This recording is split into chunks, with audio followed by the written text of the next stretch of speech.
Death of a partner में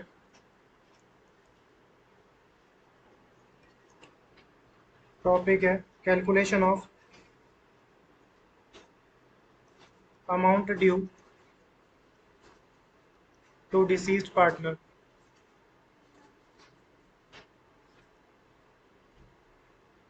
calculation of amount due to deceased partner मतलब जिसकी death हो रही है उसको कितनी अमाउंट ड्यू है। इसकी पहले जर्नल एंट्री बता देता हूँ। जो भी डिसीज्ड पार्टनर का बैलेंस होता है ना वो डिसीज्ड पार्टनर के एग्जीक्यूटर अकाउंट में ट्रांसफर होता है। तो एंट्री बनती है deceased partner capital account debit to deceased partner executor account. तो डिसीज्ड पार्टनर का जो भी शेयर बन रहा होता है वो कहाँ पे ट्रांसफर होता है, एग्जीक्यूटर अकाउंट में। ये देखो डिसीज्ड पार्टनर का कैपिटल अकाउंट मतलब जिसकी डेथ हो रही है उसका अगर कैपिटल अकाउंट बनाने के लिए आ जाए तो सबसे पहले क्रेडिट साइड आता है बाय बैलेंस ब्रॉट डाउन। फिर अगर कोई करंट अकाउंट का बैलेंस है तो वो भी आएगा यहाँ पे। फिर लोन बाय पार्टनर अकाउंट, अगर सपोज करो कोई लोन दिया है पार्टनर ने तो वो भी हमारे यहाँ पर क्रेडिट साइड आ जाएगा। फिर एक आता है P and L suspense, entry देखी थी ना कि टाइम बेसिस में profit till the date of death किस नाम से जाता है, P and L suspense. Revaluation का प्रॉफिट लॉस मिलेगा उसे। एक्यूमुलेटेड प्रॉफिट मतलब जनरल रिजर्व या पी एंड एल का क्रेडिट बैलेंस है वो भी मिलेगा।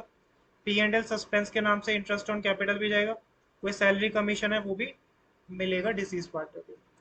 अब डेबिट में इसके क्या क्या आएगा, डेबिट में आएगा इसका यहाँ पर करंट अकाउंट का अगर डेबिट बैलेंस है तो आ जाएगा। लोन टू पार्टनर अकाउंट देखो इसके बारे में लिखा भी हुआ है, loan to partner account and loan by partner account may be transfer to his her executor account instead of capital account. अब सपोज करो ये दो अकाउंट की बात कर रहे हैं, एक लोन टू पार्टनर अकाउंट और एक लोन बाय पार्टनर अकाउंट। ठीक है, इन दोनों को चाहो तो यहाँ पे शो मत करो, डायरेक्टली हम किस में दिखा सकते हैं, एग्जीक्यूटर अकाउंट में शो कर सकते हैं, ये मैं अभी बता दूंगा। फिर रिवैल्यूएशन का लॉस है या कोई एक्यूमुलेटेड लॉस है ये debit side, drawings interest on drawing debit side. अगर हमारा लॉस है तो उस केस में पी एंड एल सस्पेंस जाएगा डेबिट साइड। और एग्जिस्टिंग गुडविल है तो old partner debit to goodwill होती है ना, उसमें डिसीज पार्टनर का शेयर चला जाएगा। बैलेंसिंग फिगर या तो एग्जीक्यूटर में डेबिट साइड जाएगी या एग्जीक्यूटर में क्रेडिट साइड जाएगी। ठीक है, अकाउंट बनाने के लिए नॉर्मली ये वाला आता नहीं है, बस एक बार पता होना चाहिए कि क्या क्या होता है इसमें। ये देखो इलस्ट्रेशन नंबर 11 में हमें क्या दे रखे हैं, Ram Ravi and Rohan were partner sharing profit in the ratio 2:3:1। तीन पार्टनर है, 2:3:1 की रेशियो है। प्रॉफिट शेयरिंग रेशियो है 2:3:1। बैलेंस शीट दे रखी है, क्रेडिटर जनरल रिजर्व कैपिटल दे रखी है तीनों पार्टनर्स की, कैश बैंक स्टॉक डेटर, और डेटर में से प्रोविजन माइनस हो गया 10,000 का। ठीक है, और उसके बाद प्रोविजन 10,000 का माइनस हो गया, इन्वेस्टमेंट है और लैंड की वैल्यू दे रखी है। उसके बाद हमें क्या दे रखा है, राहुल डाइड। एक तो डेथ के केस में ये ध्यान रखना किस दिन डेथ हो रही है। तो जो राहुल पार्टनर है उसकी डेथ हो रही है किस दिन हो रही है, 30 सितंबर 2023। On the death of the partner the partnership deed provided as follows, goodwill was to be valued at 2 year purchase of average profit of the last 3 years. इसका मतलब नंबर ऑफ ईयर परचेज 2 है या 3 है, number of year purchase 2 है। जो purchase से पहले लिखा होता है वो होता है नंबर ऑफ ईयर परचेज। पिछले 3 साल का प्रॉफिट है, इसके बेसिस पे हम क्या निकालेंगे, एवरेज प्रॉफिट के बेसिस पे good. Deceased partner share of profit till the date of death will be calculated on the basis of average profit of the last 3 year. अब ये ध्यान रखना जो जिसकी डेथ हो रही है ना उसका शेयर ऑफ प्रॉफिट किस बेसिस पे निकालेंगे, पिछले 3 साल के एवरेज प्रॉफिट के बेसिस पे। हमें क्या दे रखा है, Rohan capital account is to be render to executor. हमें क्या बनाना है, रोहन रोहन का कैपिटल अकाउंट बनाना है जो हम किसको ट्रांसफर करेंगे, एग्जीक्यूटर को। कुछ बच्चे ना इसमें एग्जीक्यूटर अकाउंट बनाते हैं, prepare Rohan capital account to be rendered to his executor. Capital account बनाना है, उसमें बैलेंसिंग फिगर क्या होती है, एग्जीक्यूटर। मतलब ये पूछ रहे हैं कि कैपिटल अकाउंट में एग्जीक्यूटर का बैलेंस कितना आएगा। ठीक है, अब बनाते हैं इसका आंसर। लिखो Rohan capital account,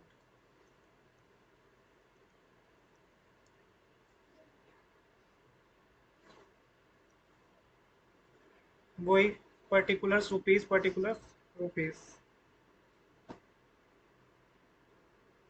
particulars rupees, particular rupees, debit credit. सबसे पहले क्या आ जाएगा पार्टनर कैपिटल में, बाय बैलेंस पीडी जाएगा। कितना है, रोहन की डेथ हो रही है ना 3 लाख रुपए का। तो लिखो क्रेडिट साइड बाय बैलेंस, कितना जाएगा 3 लाख। अब मुझे ये बताओ क्या जनरल रिजर्व भी मिलेगा? बिल्कुल। क्या रेशियो थी? रेशियो थी हमारी 2:3:1, और जिसकी डेथ हो रही है उसका 1/6, मतलब 18,000 का 1/6 बाय जनरल रिजर्व। डेथ में रिवैल्यूएशन अकाउंट नहीं बनता है, ध्यान रखना। डेथ में रिवैल्यूएशन अकाउंट नहीं बनता है, ठीक है। उसमें प्रॉफिट लॉस टाइम या किस बेसिस पे निकालते हैं? सेल्स बेसिस पे, टर्नओवर बताया था ना। तो 18,000 का 2:3:1 मतलब 1/6, 3,000 रुपये आ रहा होगा। जनरल रिजर्व कितना आ गया? 3,000 रुपये। यहाँ तक तो सेम ही है, कुछ डिफरेंस है ही नहीं, ठीक है। अब देखो यहाँ पे क्या दे रखा है, गुडविल वैल्यू करनी है। गुडविल की एंट्री डेथ के केस में क्या होती है? Gaining partner capital account debit to deceased partner capital account. जिसकी डेथ होती है उसे क्या कहते हैं? Deceased partner. Gaining to retiring की जगह क्या होता है यहाँ पर? Deceased partner. अब सबसे पहले वर्किंग नोट में गुडविल निकालो। गुडविल के लिए पहले एवरेज प्रॉफिट निकालेंगे। एवरेज प्रॉफिट कितना आएगा? 45,000 plus 90,000 plus 1,35,000 whole divided by 3। ये तो आ जाएगा हमारा एवरेज प्रॉफिट। कितना आ रहा है? हाँ, 90,000 into number of year purchase कितना है? 2 ईयर्स है। तो गुडविल कितनी आ गई? 1,80,000। लेकिन क्या 1,80 से एंट्री होगी? नहीं, उसमें किसका शेयर निकालेंगे? जिसकी डेथ हो रही है, रोहन का। तो लिखो रोहन, 2-3 लाइन छोड़ के, रोहन शेयर इन गुडविल 1,80,000 का 2:3:1 मतलब 1/6। तो कितना आ रही है? 6-3, 30,000 आ रहा होगा, ठीक है। अब इसके लिए एंट्री करेंगे गेनिंग टू डिसीज पार्टनर। इसका मतलब गेनिंग हो जाएंगे बचे हुए पार्टनर राम और रवि। तो gaining Ram debit, Ravi debit to Rohan, ये एंट्री बनेगी ना। 30,000 को किस रेशियो में कर देंगे? 2:3:1 की रेशियो थी। और कुछ क्वेश्चन में दे रखा है क्या? न्यू रेशियो वगैरह कुछ नहीं दे रखा। तो जो गया वो क्या था? 1। बच क्या गई? 2:3। 2:3 में कर दो। 20,000 2:3 में आ रहा होगा 12,000। 12,000 और 18,000, ये यार है। 12,000 और 18,000, ठीक है। तो राम और रवि डेबिट हो रहे हैं ना। तो राम और रवि में डेबिट साइड जाएगा 12 और 18,000। अच्छा, इसका तो बनाना ही नहीं है, सिर्फ रोहन का बनाना है। रोहन में क्रेडिट साइड जाएगा बाय राम बाय रवि। राम कितना? 12,000। और रवि कितना? 18,000।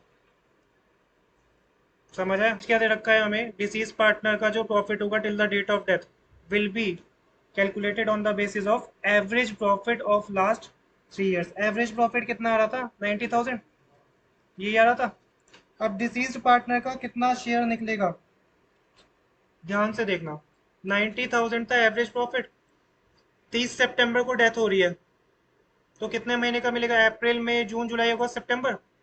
90,000 आ रहा था average profit, multiply by 6 months का मिलेगा ना, 30 सितंबर का, मल्टीप्लाई बाय डिसीज पार्टनर का शेयर कितना था? 1/6। समझ आया? तो वर्किंग नोट में लिखना डिसीज पार्टनर मतलब Rohan's profit share, average profit था 90,000 इंटू 30 सितंबर का मतलब है 6 महीने का, इंटू उसका शेयर था 1/6। ये कितना आ रहा है हमारा? 7,500 आ रहा है। एंट्री, प्रॉफिट की एंट्री किस नाम से बनती है डेथ के केस में? बिल्कुल ठीक, P and L suspense account debit to Rohan बनेगा deceased partner. P and L suspense debit to Rohan 7,500। तो क्रेडिट साइड किस नाम से जाएगा? By P and L suspense के नाम से जाएगा। ध्यान रखना किस नाम से जाएगा? By P and L suspense. तो यहाँ पे जाएगा by P and L suspense. कितना? 75। समझ आया? 7,500,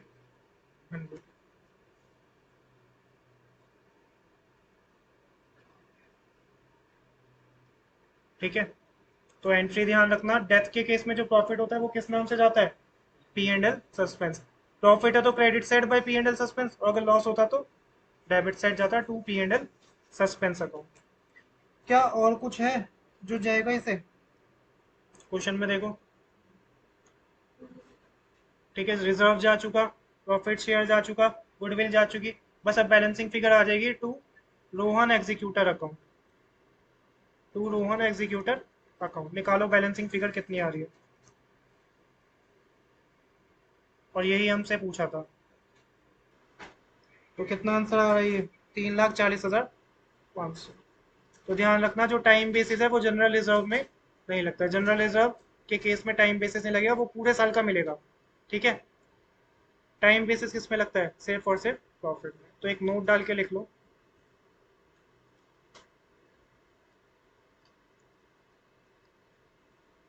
deceased partner is given his share in general reserve without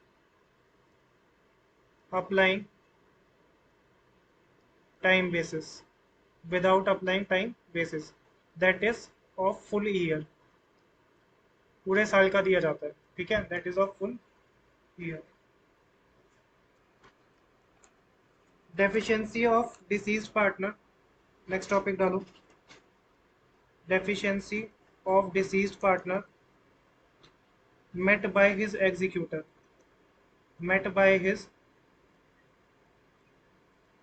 executors, deficiency of deceased partner met by his executor।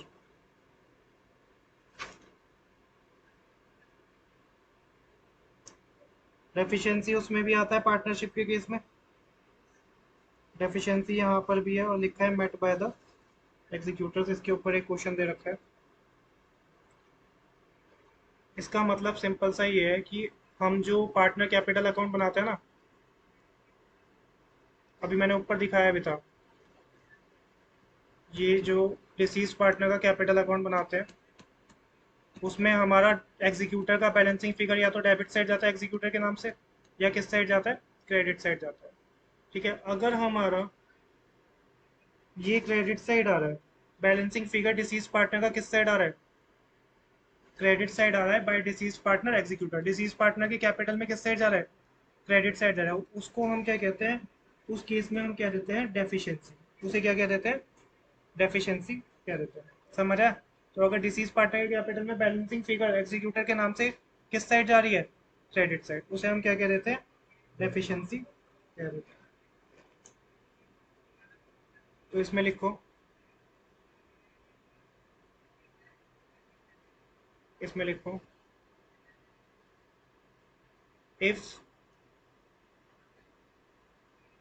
in deceased partner capital account balancing figure comes on credit side by name, किस नाम से आती है? Disease partner executor के नाम से आती है। Then it is called deficiency. मतलब एक तरह से सिंपल लेमैन लैंग्वेज में कहे ना, तो डिसीज पार्टनर को जिसकी डेथ हो रही है उसको शेयर ऑफ प्रॉफिट नहीं मिल रहा, उसको बेचारे को बल्कि क्या हो रहा है? लॉस बियर करना पड़ रहा है। समझ रहा है? उसको क्या करना पड़ रहा है? लॉस बियर करना पड़ता है। अब सपोज करो हमसे ये कैपिटल अकाउंट बनवाए जिसमें किस साइड बैलेंसिंग फिगर आ रही है? क्रेडिट साइड आ रही है एग्जीक्यूटर में, एग्जीक्यूटर के नाम से कैपिटल अकाउंट में क्रेडिट साइड आ रही है, और उसके बाद हमसे कह दें कि आप डिसीज्ड पार्टनर का एग्जीक्यूटर अकाउंट भी बनाओ। क्या बनाओ? डिसीज्ड पार्टनर का एग्जीक्यूटर अकाउंट भी बनाओ।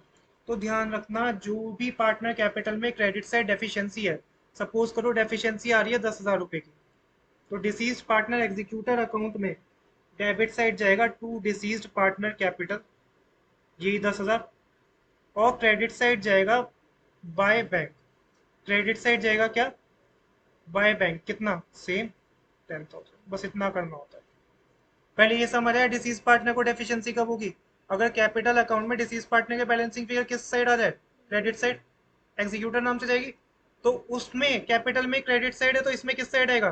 Debit side, deceased partner capital. ये तो ठीक है। Credit side by balance sheet ही नहीं जाएगा एग्जीक्यूटर अकाउंट में, किस नाम से जाएगा? By bank account. समझ रहा है? इस बार 10,000 रुपये डिसीज्ड पार्टनर का एग्जीक्यूटर देगा फर्म को, हम नहीं देंगे उसे, बल्कि वो हमें देगा, क्योंकि वो लॉस बियर करेगा ना। समझ आए? That is called deficiency.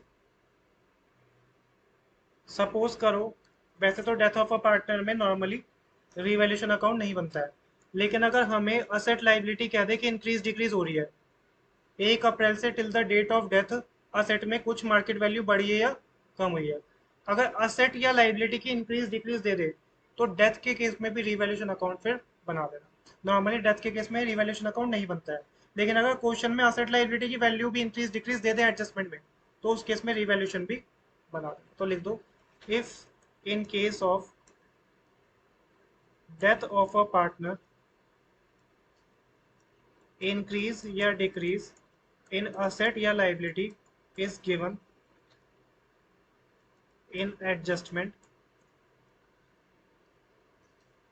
then also prepare then also prepare revaluation account। और revaluation account का जो प्रॉफिट लॉस है वो तो सेम बनेगा रिवैल्यूएशन एडमिशन की तरह, रिटायरमेंट की तरह, लेकिन जो प्रॉफिट लॉस है क्या वो डिसीज पार्टनर को भी प्रॉफिट मिलेगा? बिल्कुल मिलेगा, डिसीज पार्टनर को भी प्रॉफिट या लॉस मिलेगा। समझ आए? तो यहाँ पे क्वेश्चन में हो सकता है आ जाए असेट की लाइबिलिटी या असेट या लाइबिलिटी की वैल्यू इंक्रीज डिक्रीज, तो रिवैल्यूएशन बनाना है। असेट की वैल्यू इंक्रीज डिक्रीज नहीं है क्वेश्चन में, तब रिवैल्यूएशन नहीं बनाना, ध्यान रखना। क्योंकि बच्चे, मैंने ये भी देखा है कि कभी कभी रियलाइजेशन को जल्दबाजी में रिवैल्यूएशन पढ़ लेते हैं। एक बच्चे के साथ ऐसा हुआ था, और रियलाइजेशन अकाउंट बनता है डिसोल्यूशन चैप्टर में, उसकी जगह रिवैल्यूएशन बनाए एडमिशन वाला। तो बड़े ध्यान से पढ़ना कि क्वेश्चन एडमिशन का है या रिटायरमेंट का है या डेथ का या डिसोल्यूशन। इस क्वेश्चन में हमें दे रखा है 3 पार्टनर्स हैं ABC, ठीक है, और इनकी रेशियो है 5:3:2। 3 पार्टनर्स है, 5:3:2 की रेशियो है। सी की डेथ हो गई, सी का शेयर क्या था 2/10, 1 अगस्त 2024। ध्यान रखना, डेट क्यों ध्यान रखनी होती है?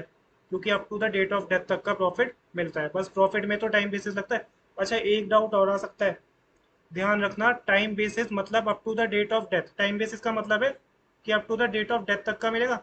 गुडविल में भी टाइम बेसिस नहीं लगता, गुडविल में भी टाइम बेसिस नहीं लगता है, सिर्फ किस में लगेगा? प्रॉफिट में टाइम बेसिस लगेगा। यहाँ पे छोटी छोटी गलती हो जाती है, टाइम बेसिस सिर्फ किस में लगेगा? प्रॉफिट में, ठीक है। C had withdrawn 5,000 during the year from 1 April 2024 till the date of death. C ने 5,000 रुपये विदड्रॉ करे, मतलब ड्राइंग्स हो गई इसकी। It was agreed between his executor and the remaining partners that goodwill will be valued eight 2.5 year purchase of the average of the 4 completed year profit. मतलब number of year purchase कितना दे रखा है? 2 साल, जो purchase से पहले होता है, और पिछले 2.5 ईयर्स कितना दे रखा है? 2.5 ईयर्स, और पिछले 4 साल का प्रॉफिट के बेसिस पे, एवरेज प्रॉफिट के बेसिस पे हम गुडविल निकालेंगे। पिछले 4 साल का हमें प्रॉफिट दे रखा है 1,01,000, 14,000 और 16,000। अब सर ये क्या हुआ? क्या रखा है 4 साल के प्रॉफिट, और हमें दे रखे हैं 3 साल। तो देखो कहीं बैलेंस शीट में तो प्रॉफिट नहीं दे रखा, बैलेंस शीट में दे रखा है असेट साइड। असेट साइड क्या होता है? लॉस होता है। असेट साइड क्या होता है? लॉस होता है। तो ये वाला ले लेंगे, 75,000 माइनस हो जाएगा ना, ठीक है। उसके बाद दे रखा है सीज share of profit from beginning of the accounting year till the date of death will be calculated on the basis of average of the 3 completed year profit before death. अब ये ध्यान से समझ लो जरा, गुडविल के लिए तो कह रहे थे कि पिछले 4 साल का प्रॉफिट जिसमें 3 यहाँ दे रखा है और एक बैलेंस शीट में लॉस है, उसके बेसिस पे एवरेज प्रॉफिट निकाल के गुडविल निकालेंगे। जो प्रॉफिट शेयर है, लेकिन गुडविल नहीं, जो प्रॉफिट शेयर है till the date of death, वो कितने साल के एवरेज के बेसिस पे निकालेंगे? 3 साल। और 3 साल कौन से? प्रॉफिट बिफोर डेथ, डेथ से पहले के 3 साल का, ध्यान रखना, डेथ से पहले के 3 साल का। ये वाला पॉइंट भी यहाँ पे नया। फिर पेटेंट अंडर वैल्यू हो रहे, पेटेंट असेट होता है under value by 17,000। Asset under value तो सही करने के लिए क्या करेंगे? इंक्रीज करेंगे। इंक्रीज करेंगे तो क्या होगा? क्रेडिट साइड जाएगा रिवैल्यूएशन में। और मशीनरी ओवर वैल्यू है, तो सही करने के लिए कम करेंगे, किस साइड जाएगा रिवैल्यूएशन में? Debit side. Market value investment की है 4200, इन्वेस्टमेंट की बुक वैल्यू कितनी है? 31,200। और मार्केट वैल्यू क्या हो गई 4200। तो इन्वेस्टमेंट था 3000, इन्वेस्टमेंट था 3000 और मार्केट वैल्यू कितनी हो गई 4200। तो इन्वेस्टमेंट बढ़ रहा है कि घट रहा है? बढ़ रहा है। 3000 से 4200 हो रहा है तो 1200 इंक्रीज हो रहा है। ठीक है। एक चीज और ध्यान रखना, एडवर्टीजमेंट एक्सपेंस है, कुछ याद आया? एडवर्टीजमेंट डेफर्ड रेवेन्यू एक्सपेंडिचर होता है, इससे कैपिटल क्या होती है, कम होती है। तो ओल्ड पार्ट में capital debit to advertisement expense भी होगा। आईएफआर भी दे रखा है और डब्ल्यूसीआर भी दे रखा है। अब मुझे ये बताओ कि इन्वेस्टमेंट की वैल्यू बढ़ रही है 4200, जब इन्वेस्टमेंट की वैल्यू इंक्रीज होती है तो क्या आईएफआर यूज होता है? नहीं। तो पूरा आईएफआर बच जाएगा और किस में जाएगा? ओल्ड पार्टनर ओल्ड रेशियो में जाएगा। ये समझ है? और डब्ल्यू हमें दे रखा है, डब्ल्यू के लिए कोई क्लेम तो है नहीं, तो ये भी ओल्ड पार्टनर ओल्ड रेशियो में चला जाएगा। तो सबसे पहले एक काम करो, इसमें बना लो रिवैल्यूएशन अकाउंट। सबसे पहले इसमें बना लो रिवैल्यूएशन अकाउंट। रिवैल्यूएशन अकाउंट बनाना पड़ेगा ना, क्योंकि असेट इंक्रीज डिक्रीज हो रहा है। Debit credit particular rupees particular rupees. ठीक है। ठीक है। उससे फिर पढ़ा। चलो, रिवैल्यूएशन में क्या जाएगा? अंडर वैल्यू है तो बढ़ाएंगे बाय पेटेंट। कितना? बाय लिखा है ना, तो 17,000। उसके अलावा ओवर वैल्यू है मशीनरी 3200 से, बाय दे रखा है, बाय में ऑलरेडी डिफरेंस होता है ना। तो टू मशीनरी 17,000 से पेटेंट इंक्रीज कर दिया, और मशीनरी कितने से? 3,000 रुपये, 3200 रुपये से। मशीनरी ओवर वैल्यूड है, ज्यादा वैल्यू कर रखी है, सही करने के लिए क्या करेंगे? कम करेंगे। हाँ। उसके बाद आईएफआर का तो कुछ भी नहीं होगा। Market value of investment, investment increase हो रही है 1200 रुपये से, तो इन्वेस्टमेंट किस साइड जाएगी? बिल्कुल ठीक, 1200 रुपये। बस प्रॉफिट या लॉस कितना आ रहा है? 18,200 ये आ जाएगा। टू प्रॉफिट ट्रांसफर टू, कितने पार्टनर थे? A B C. क्या रेशियो थी इनकी? 5:3:2। तो कितना आ रहा है प्रॉफिट? 15,000 आ रहा होगा। 5:3:2 में करोगे तो 7,500, 4,500, और ये आ जाएगा हमारा 3,000। टोटल आ जाएगा 18,000। समझ आया? अब इसमें गुडविल का करते हैं। ठीक है। गुडविल किस बेसिस पे निकलेगी? पिछले 4 साल के प्रॉफिट के बेसिस पे, और 2.5 साल क्या है? नंबर ऑफ ईयर परचेज है। तो goodwill of the form, working note में लिखो गुडविल ऑफ फॉर्म। कितना कितना प्रॉफिट है? 1,01,000, 14,000, 16,000। ये तो 3 साल का हो गया। 1,01,000, 14,000, और कितना दे रखा था हमें? 16,000। अब मुझे ये बताओ, चौथा साल का कहाँ से, फोर्थ ईयर का कहाँ से मिलेगा? Balance sheet. बैलेंस शीट में असेट साइड है तो प्रॉफिट है कि लॉस है? लॉस। तो माइनस होगा ना, -75,000 डिवाइडेड बाय 4। ये क्या आ जाएगा? Average profit. ये एपी आ जाएगा, एवरेज प्रॉफिट। एवरेज प्रॉफिट कितना आ रहा है? नहीं, एवरेज प्रॉफिट कितना आ रहा है? 17,500।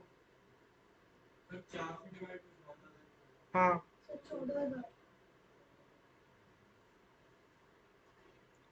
14,000 आएगा। ठीक है। एवरेज प्रॉफिट 14,000, और गुडविल आ जाएगी कितनी? Average profit into number of year purchase. Goodwill का चैप्टर ना इंपॉर्टेंट होता है, पता है क्यों? क्योंकि बाकी चैप्टर्स में मिक्स होके आता है। Average profit 14,000, number of year purchase था 2.5, तो 35,000। समझ आया? अब ये गुडविल फॉर्म की है, इसमें डिसीज पार्टनर का शेयर क्या होगा? 5:3:2, मतलब 2/10। तो डिसीज पार्टनर का शेयर निकालो, seize share in goodwill. C share in goodwill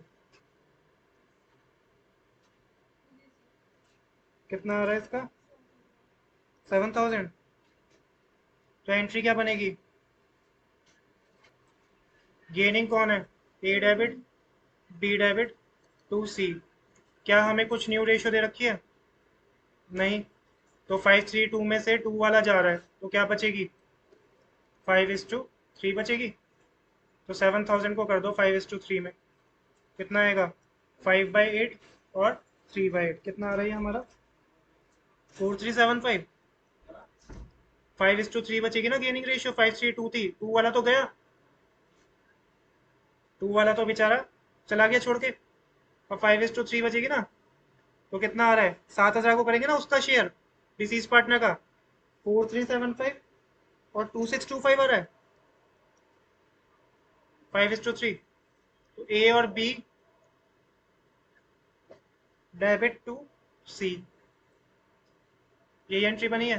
question में क्या पूछा है, क्वेश्चन में पूछा है सी का कैपिटल अकाउंट, और क्वेश्चन में इसमें पूछा था, एक तो डिसीज पार्टनर का कैपिटल अकाउंट बनाना था, मतलब सी का कैपिटल अकाउंट, और क्वेश्चन में एक सी का एग्जीक्यूटर अकाउंट भी पूछा है। समझ आया, यहाँ पे हाइड हो गया ये मेरे से, सी का कैपिटल अकाउंट और सी का एग्जीक्यूटर अकाउंट। अब बनाओ सी का कैपिटल अकाउंट,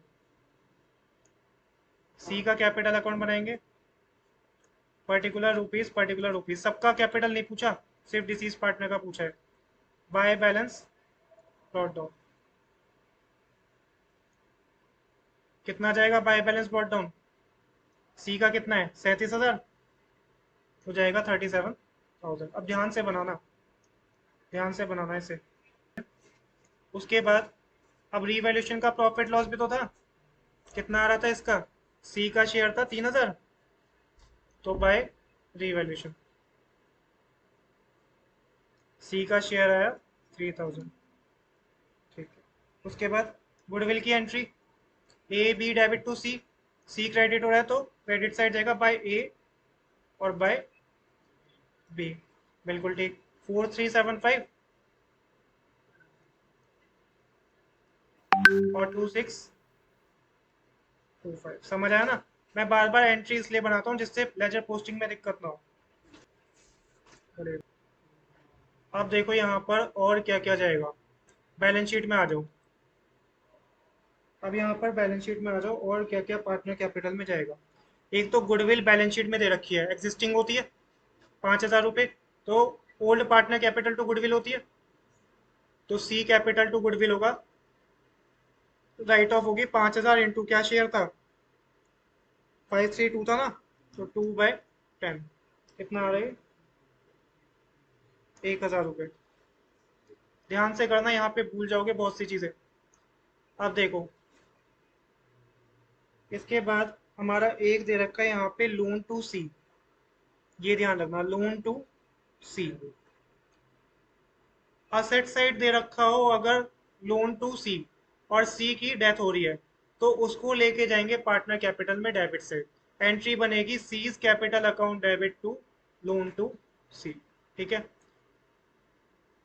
एक तरह से लोन फर्म ने इसे दिया है, फर्म की असेट साइड आ रहा है ना, मतलब फर्म के पास पैसा आएगा, फर्म ने सी को क्या दिया है, लोन, तो सी एंट्री ये करेगा ना, C's capital debit to loan. ठीक है, तो इसमें डेबिट साइड लिखो टू लोन, कितने का था, 41,000। ठीक है, एक बच्चा ये भी भूल जाता है, एडवर्टीजमेंट एक्सपेंडिचर, राइट ऑफ होता है old partner capital to advertisement, तो टू एडवर्टीजमेंट एक्सपेंडिचर। या कुछ बच्चे ऐसा करते हैं, लिख तो देते हैं लेकिन पूरा 1,000 लिख देंगे, क्या पूरा का पूरा 1,000 जाएगा, नहीं, 1,000 में उसका शेयर कितना था, 2/10, तो कितना जाएगा, 200। ठीक है, उसके बाद और कुछ ऐसा है, पी एंड एल है, क्या है, पी एंड एल 75,000, मतलब लॉस है, उसमें उसका share debit side to P and L, कितना था प्रॉफिट और लॉस, 75,000। अब मुझे ये बताना, 75,000 में 2/10 है, ध्यान से, 75,000 में उसका शेयर 2/10, क्या यहाँ इस वाले पी एंड एल में टाइम बेसिस लगेगा, इस वाले पी एंड एल में टाइम बेसिस लगेगा, ध्यान रखना, जो असेट में या liability side P and L है उसमें टाइम बेसिस नहीं लगेगा, टाइम बेसिस किस में लगेगा, जो हमें एडजस्टमेंट में दे रखा है वो प्रॉफिट निकालना है, उसमें लगेगा टाइम बेसिस। ये प्रॉफिट सिर्फ कौन सा है, ये तो हमें दे रखा है 31 मार्च 2024, और उसकी डेथ कब हुई है, 1 अप्रैल 2024, बैलेंस शीट कब की है, 31 मार्च 2024, मतलब डेथ तो अगले दिन हो रही है, तो ये वाला तो पूरा मिलेगा। Up to the date of death वाला कौन सा होगा, ये जो कैलकुलेट करेंगे यहाँ पे, इस वाले में सिंपल इतना याद रखो कि अगर बैलेंस शीट में प्रॉफिट और लॉस है तो उसमें टाइम बेसिस नहीं लगेगा। टाइम बेसिस कौन से प्रॉफिट और लॉस में लगेगा? जो एडजस्टमेंट में। समझ आया? तो यहाँ पर ये भी गलती हो जाती है, ऐसी गलती मत करना। 2/10 कितना आएगा? 15,000 है। 15,000।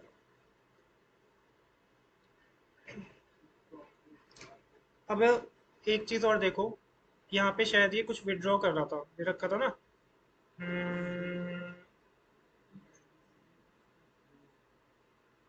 पार्टनर विड्रॉ कर रहा था ना। हाँ, यहाँ पर दे रखा है, C had withdrawn 5,000 during the period 1 April 24 से till the date of death. 5,000 रुपये विड्रॉ करें तो ये ड्राइंग्स हो जाएगी।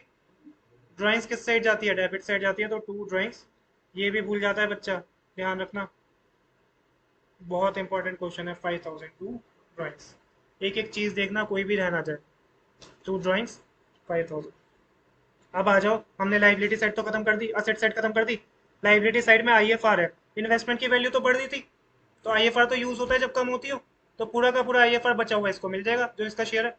3,500 रुपये का आईएफआर था, तो क्रेडिट साइड बाय आईएफआर।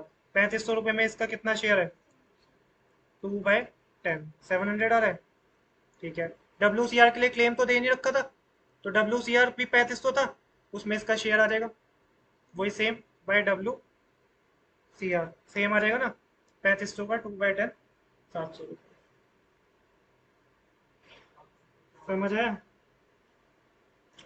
अब रिवॉल्यूशन का भी चला गया, गुडविल का भी चला गया, बस अब तो कुछ नहीं बचा। अब बैलेंसिंग फिगर जाएगी। हाँ, एक प्रॉफिट एडजस्टमेंट, बिल्कुल ठीक, वो बचा है।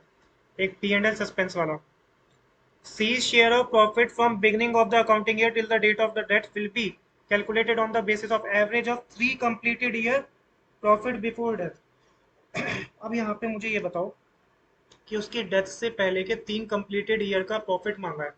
उसकी डेथ हुई है, यहाँ पे भी गलती हो जाती है, ध्यान से समझ लो। उसकी डेथ कब हुई है? डेथ हुई है 1 अप्रैल 24 को। तो 1 अप्रैल 24 से पिछले 3 साल कौन से होंगे? एक 31 मार्च 24, एक दिन पहले। एक 31 मार्च 23, और एक 31 मार्च 22। यहाँ पे क्या 21 का प्रॉफिट लेंगे? नहीं लेंगे।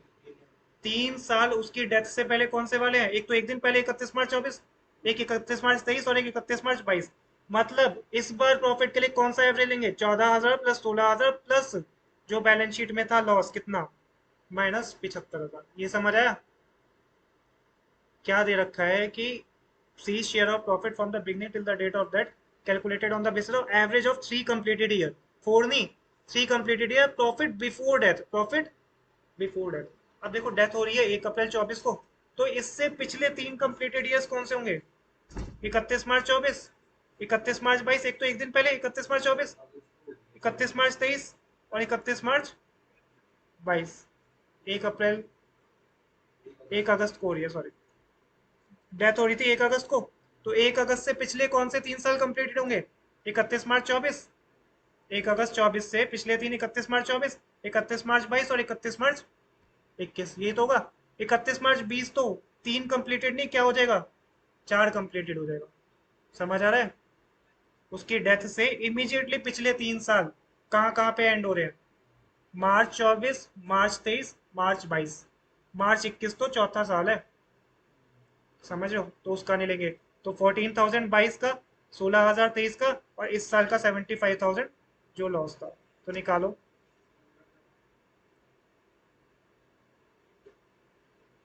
Seize share, C's share of profit, क्या लिखेंगे इसके आगे? टिल डेट ऑफ डेथ, क्योंकि इसमें क्या लगता है? टाइम बेसिस लगता है।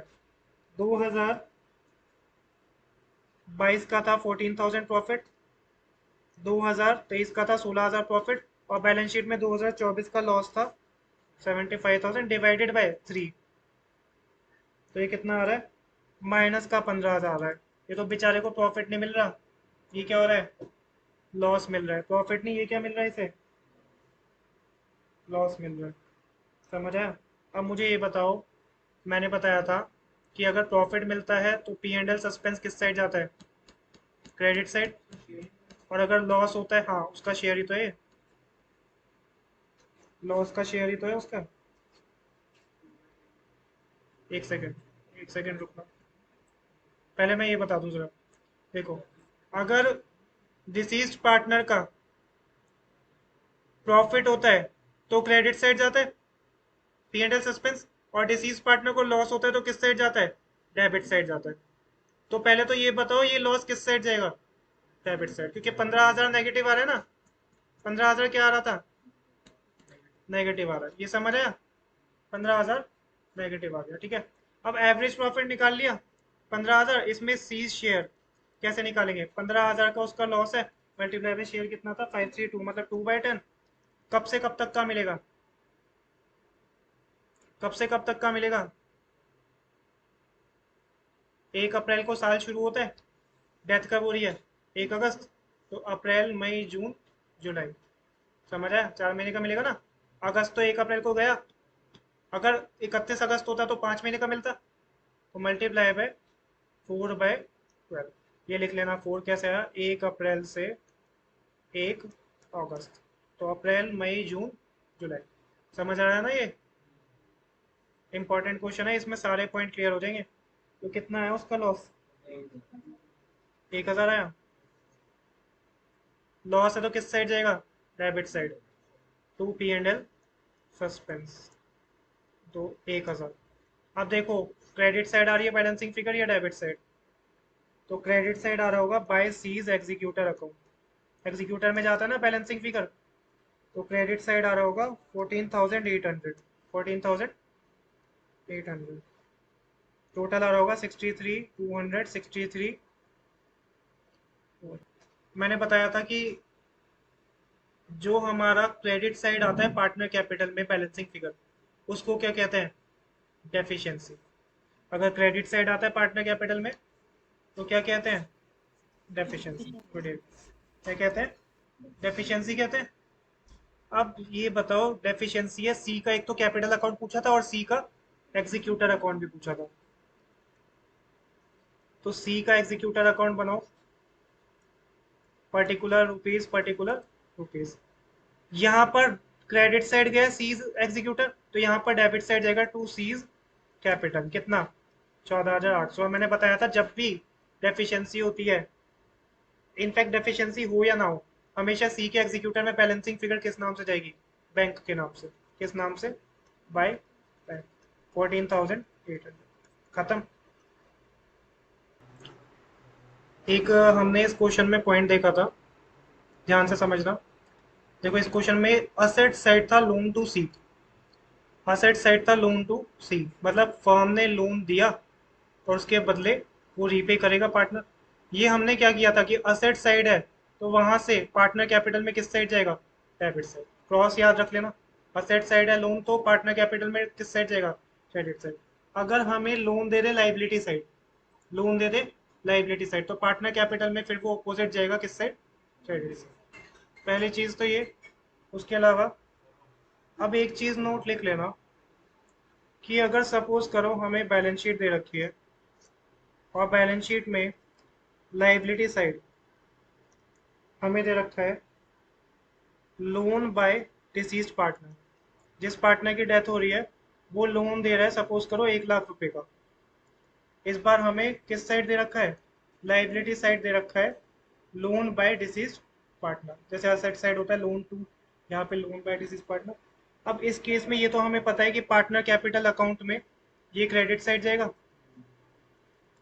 एक चीज और ध्यान रखना, यहाँ पर इस लोन के ऊपर चाहे कहे या ना कहे इंटरेस्ट भी जाएगा, इस लोन के ऊपर चाहे कहे या ना कहे क्वेश्चन, इंटरेस्ट भी जाएगा। तो यहाँ पर ध्यान रखना, पार्टनर कैपिटल में एक और जाएगा by interest on loan, credit side ही जाएगा, क्रेडिट साइड ही क्या जाएगा पार्टनर कैपिटल अकाउंट में, बाय इंटरेस्ट ऑन लोन। अब मुझे ये बताओ कि यहाँ पे हमें अगर क्वेश्चन में रेट ऑफ इंटरेस्ट नहीं दिया, अगर क्वेश्चन में रेट ऑफ इंटरेस्ट हमें लोन का नहीं दिया, तो इंटरेस्ट ऑन लोन कितने परसेंट पे जाता है, 6% पे जाता है। तो हमारा जितना लोन है जैसे 1 लाख का, कितने परसेंट हो जाएगा, 6%। एक तो अगर इंटरेस्ट नहीं दिया तो इंटरेस्ट ऑन लोन कितना देंगे उस पर, 6%, multiply by till date of death का देंगे, मतलब 1 अप्रैल से लेकर till date of death divided by 12, यही करेंगे ना। 1 अप्रैल से जिस दिन डेथ हो रही है वहां तक का टाइम पीरियड डिवाइडेड बाय 12। ये कब होगा? अगर बैलेंस शीट में लोन किस साइड दे रखा है, loan to deceased, loan by deceased partner, liability side, तो एक तो पार्टनर कैपिटल में क्रेडिट साइड जाएगा, एक चाहे क्वेश्चन कहे ना कहे उसके ऊपर क्या देंगे, 6% का इंटरेस्ट, वो भी किस साइड, क्रेडिट साइड। जैसे 1 लाख का लोन है तो 6%, और कितने महीने का, 1 अप्रैल से जैसे डेथ हो रही है 1 सितंबर को, तो अप्रैल मई जून जुलाई अगस्त 5 महीने का, 30 सितंबर को हो रही है तो 6 महीने का, तो 5 या 6 महीने डिवाइडेड बाय 12। इसको लिख लो, क्वेश्चन जो मैं दे रहा हूँ वो सॉल्व हो जाएगा इससे, ठीक है।